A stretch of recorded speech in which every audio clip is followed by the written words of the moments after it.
Hey, what's up, guys? Welcome back to Jackknife TV. If you're new here, if you could, please hammer down that like button, smash subscribe. That way you can support the channel here if you like the content I'm putting out. So the last part of the video you saw this morning was me getting ready to go over to Yonkers, New York, pretty much. And I delivered there at about, I don't know, we'll say 5:30, 5 o'clock. I was there and they unloaded me real quick. I had some damages. And what I did is I got back on 87 from there and I went north, and I think it's the first rest area, the real rest area that you hit coming out of pretty much New York City on 87. Past Yonkers. I stopped there because it was about 7 o'clock, 6:30 ish, we'll say, and I had damages. And the problem is Tyson is ran out of Arkansas, so they're on a different schedule than the East Coast is. They are 2 hours behind. So I had to wait until about 10 o'clock for them to come in, which, I was kind of tired. I took a nap, if you want to call it that, uh, to basically make that delivery and spend as much time as I could with my family. So I ended up going to sleep there at the rest area, and I didn't wake up until about 12 o'clock, just about. So I called Arkansas, waited in a hold for about, I don't know, 20 minutes. Finally, somebody picked up for claims. I did my claims and everything. And now, uh, I just drove back, just about to Pottsville now, between some traffic and some accidents. It's about it's about 5 o'clock now in the afternoon. I get my load assignment. I don't do nothing tomorrow. My load don't deliver until Wednesday morning. I have a two-stop load over in New York City.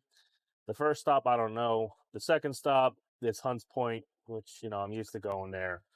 So I'm going to spend all day in New York City again. And, it's starting to always be New York City. Uh, and I can imagine why. I can imagine why. Like I said, I get under 140 miles, I get $450. Then on top of that, for doing New York metro area, I get an additional $250. So that puts me at 700. Now running around over to New York, I'm going to use at least, I don't know, we'll say 130, $140 in fuel running back and forth, and $150 in tolls. So that leaves me with what? 400 bucks? Oh, here, we'll do it right now. We'll click in my head. Uh, yeah, like 400 bucks the profit. Yeah, I can't keep doing this. I don't know. I asked him, like, hey, is there anything else? This is what Tyson assigned to us. So what I think is, I think tonight or tomorrow, what I'm going to do is, I guess I'm going to fill out I wish I could say carrier packet, but I'm going to fill out an application, I guess, to Landstar, which I don't know. I think I'm going to be in the same boat. I think I'm going to have the same problems. Maybe I'll fill out an application to Landstar, fill out an application to Schneider, but to be honest, I don't think no matter where I go, I think I'm screwed either way. Unless somehow I get involved or get contact with somebody that like runs fuel. Well, I don't have hazmat either. But does something off the beaten path that nobody knows about. So that's the only way I think I'll be able to be all right. But I imagine if I'm running Landstar, I'm going to have the same problems I have in here because everybody in Landstar is probably trying to get on Landstar dedicated accounts and get a hold of the agents and stuff because I'm sure spot marketing in Landstar freaking sucks too. And I don't know. I don't know what I'm going to do. I don't really want to fail. I really don't want to quit. I mean, I have plenty of time. I have plenty, I guess you could kind of say, the resources to keep going and be profitable. It's just not there. It's just not there. Like I said, I didn't think I'd be having this problem here at Tyson. I guess with all the bad luck I've always had, having everything come together there before COVID, losing pretty much losing my authority. I had to give it up. Uh, Letting my drivers go, letting one of the, well, did I let? I think only one truck actually technically got repossessed. But for some reason they didn't put it down. I don't. It's not on my credits. I don't know what happened with that. But um, but yeah, it's just I'm at like I said before, I'm at wit's ends. I don't know exactly what to do. I mean, there are other people here on YouTube that I could try to reach out to and sign on to, but they have their own problems. They have their own problems, and I don't think that I would have the revenue to support this freaking truck and everything. So I don't know. The money that I have, it's funny. I just built up like a little nest egg again from previous problems. If you've been watching the channel when I lost the engine. All right, we'll see if this is the same spot. I just had a phone call for nothing. I thought it was something I put an application in for out of Oregon, but no, it was United Health, or supposedly United Health, trying to get me to buy stuff. Where was I? Oh, yeah. So if you've been part of this channel and you've watched, where I came from when I had the international, uh, basically throw rod out there in Virginia and stuff, and how I tried to get financing for that, and it was pretty much impossible, even with half decent credit. It's just the most of these banks now, especially now, most of these banks already know that trucking is a bad investment to get into. The money, whatever money they already got made back, maybe some of them came out all right. Other banks are on the bag for all this equipment. That's why we see auctions and carriers going under and brokerages going under left and right. It's going to be really hard to get financing, on anything as a owner operator or business owner, unless you consistently have, I would imagine, quarterly taxes showing that you're still making a profit right now. Uh, but what was I trying to get out of this? Anywho, like I said, you've seen the bad luck, and I guess technically the poor choices, the poor choices I've taken, the risk. I've taken a lot of risk because once you get into this hole, you're like, well, what's the chances of it getting worse? Yeah, and then you look at a company like Tyson and stuff, and you're like, what's the chances of things slowing down? And Sage, which I don't know if any of you know, but he's a broker, and he's kind of come at me hard, which I have no beef with Sage. I understand what he's coming at, and what sucks is I know these things, and I still do it. All right, I know that there's, I read that Tyson was having problems, not when I came into this company, but during the company, and I decided to stick with it because, like I said, everybody's got to eat. They're like what, the number two. They're like one of the top meat producers, and you assume that things are going to get better, or at least level out, or they would switch, manufacturing and certain things around, and it would get better, and it hasn't. And it's more the economy. The economy's like I said, when this started going downhill back in, I would say April is when it really started. April of 2022, when this all started going downhill. I could already see it with the economy. The problem is, it was a perfect storm. We have the economy, we have overcapacity, we have a lot of new warehouses that have been built. A lot of this stuff, is not just in time anymore, or kind of on that basis, we'll say. And it's just, if you're in this right now, you're either in this to make it, to either go bankrupt or go broke trying to stay in, or you are trying to find something else to get into and leave this industry, or leave being an owner operator or whatnot. And I don't want to do that.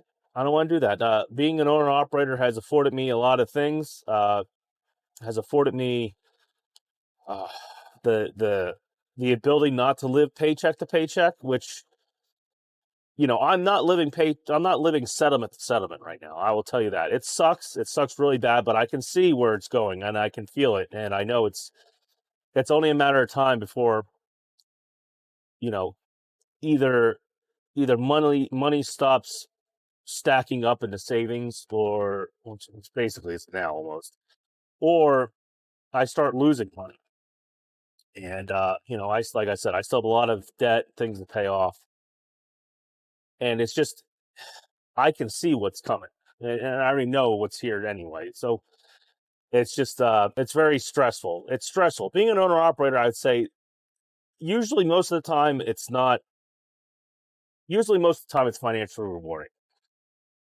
It's the stress that gets to you. It's the not knowing the so I'm working to pay for this truck. Is basically what I'm doing almost right now. Luckily, the wife works, and we own the house, and I don't have a pickup truck payment or anything like that. She has a car payment, which is unfortunately, but there's a lot of consumer debt on her side too that she went out and got. But that's not really that bad. It's not as bad as the business loans and the business lines of credit that I took out previously when I had other drivers. That most of that is paid off, but it's still there. And if I destroy the business now and destroy my credit, it's going to be a long time before it comes back. And I already been working on it because I was previously divorced before, and it's heart wrenching to feel that you have to maybe do all that again because of this. And I tried blaming everyone else. I tried blaming stuff like that, but to be honest, it's my fault. I didn't take the necessary precautions to weather the storm that I basically seen coming anyway. I just figured things would be okay, which they haven't been going okay since I've been an owner operator practically, or since I've had a small fleet. They haven't been okay. Eventually something comes along all at the right time. If COVID never happened, hey, I might have more trucks. I might look like Tim Gentry. Who knows if COVID never happened? Maybe like things would have been a lot easier to take care of. I wouldn't have had months of no work there, or very slow work. Nobody knew what was going on. So who knows? May I be in a better spot? But what am I going to blame everybody else for that? No, I should have had. Well, I did have some money lying around, but I mean, I should have kind of been prepared for a catastrophe like that. But I wasn't. I guess you could say. I'm gonna probably sign up for Landstar. Maybe there's still a possibility. There's still a possibility I might get my own authority. There's still a possibility I might try to do that. I don't know. What's gonna if I restart my MC number and everything again? It's still the age doesn't matter. It's been on hold now for what, over a year now, just about. So that's not going to really afford me anything. I'll have to start all the way from the bottom again with new brokers and everything else. Uh, and to be honest, I can't be hauling $1.50 a mile freight like this. I can't be doing it. It just I can't be doing it. I mean, I'm not doing it right now, but I mean, I can't on the spot market. I can't pay. My costs are pretty much like a dollar. I think $1.62. If you count my debt and everything else, trying to pay myself, maybe $1.70 if I was trying to. I don't know. I had it all figured out, and I would have had it right here. So I didn't look like I didn't know my numbers, but I do. I do. I just don't know exactly what they are right at this moment. Um,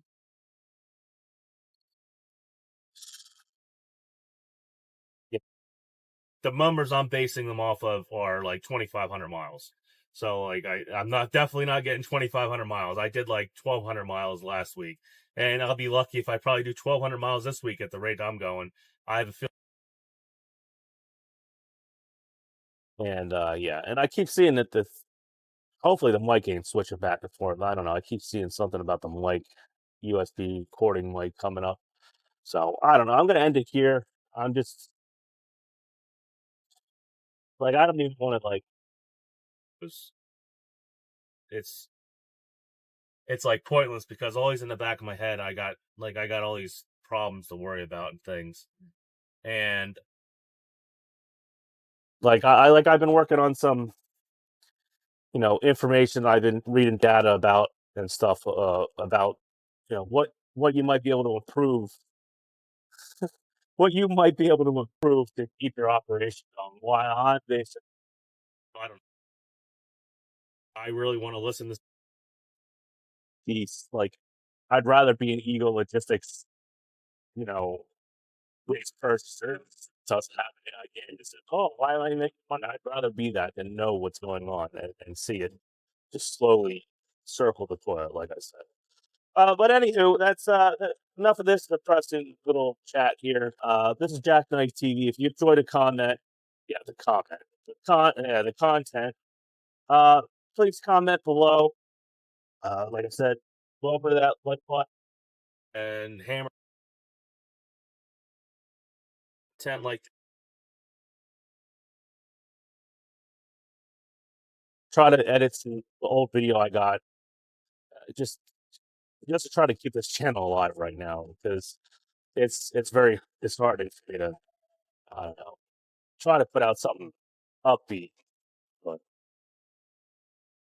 I don't know. So I'll catch you all later. Hope you all stay safe out there, and hopefully at least some of us, hopefully stay in business. It's going to be a really stressful, shitty time here. I'll catch you all later.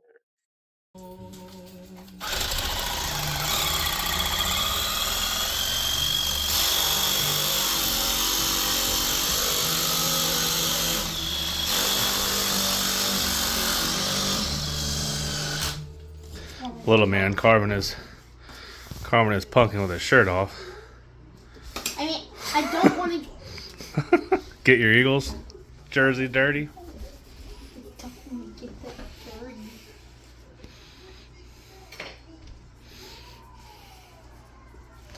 Want to use a sawzall? Huh? Here. I'm not gonna.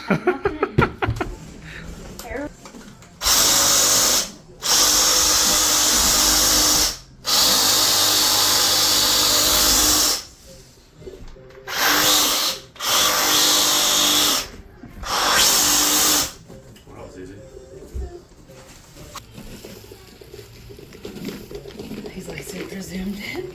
Levi, zoom out. What the heck? Like some sick video. Alright, we got the pumpkins. We got Sawzall Man. We got Little Man. And we got Baby Girl Pumpkin over there. So, that's that for tonight. So, I guess maybe I'll end up taking them to school tomorrow, since I got nothing to do tomorrow. I'm not even going to park the truck out back. I'm going to leave it right out front of the house. Why bother? Why bother? So, yeah, that's that. So, I'm going to get the little people ready for bed. And I'm calling it a night. Maybe tomorrow I don't know. I'll put something out. So, catch y'all later.